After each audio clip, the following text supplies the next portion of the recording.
গৌৰৱ গগৈ অহাৰ সময়ত এই যিটো মানে ধৰক কমিটি বনালে তাত কমিটিটোত কিছুমান এনেকুৱা ধৰণৰ ব্যক্তিক লৈছে যিখিনি তেখেতসকল কিমান এক্সপেৰিয়েঞ্চ নহয়।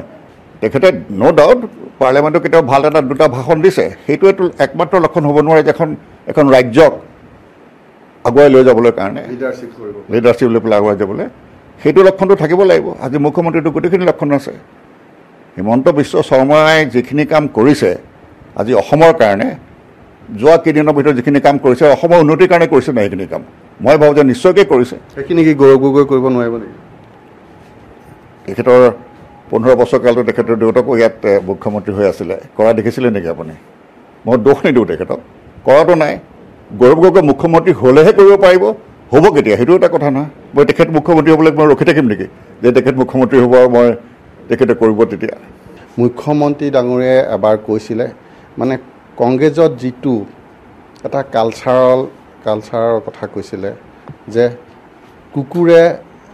কুকুৰৰ বিস্কুট কেতিয়াবা খাবলগীয়া হয়, কিমান দূৰ সঁচা? এগৰাকী জ্যেষ্ঠ নেতা হিচাপে এই কথাটো কিমান দূৰ সঁচা?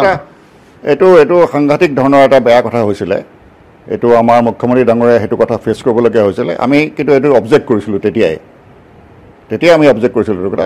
এইটো কিন্তু শোভনীয় কথা নহয়। কোনো এজন ভাল মানুহে নিশ্চয় এইটো কথা কেতিয়াও নকৰে।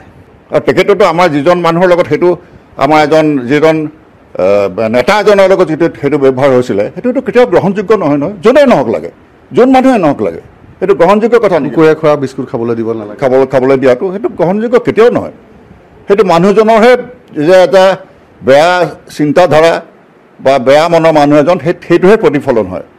যিজনক খাবলৈ দিছে তেওঁ সেইটো প্ৰতিফলন নহয়, যিজনে খাবলৈ দিছে সেই বেয়া ব্যৱহাৰটোহে প্ৰতিফলন হয় মানুহজনৰ প্ৰতি।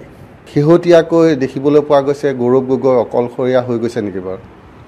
এতিয়া আৰু মই এইবোৰ কথা ক'বলৈ নাযাওঁ কোন অকলশৰীয়া আছে কোন অকলশৰীয়া নাই, কাৰণ সেইটো দলৰ প্ৰতি এটা মোৰ কোনো আকৃষ্টতা নাই। এতিয়া যিটো দল লগত মই যোগদান কৰিলোঁ সেই দলত মই সকলো সমীপ আপুনি যিমানখিনি জানে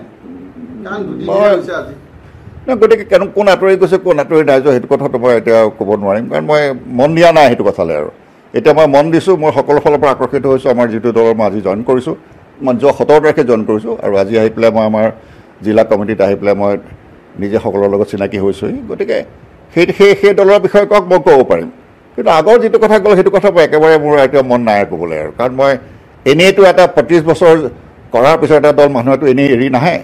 গতিকে মোৰ কিবা এটা বিতৃষ্ণা আছে, সেইকাৰণে মই এৰি আহিছোঁ।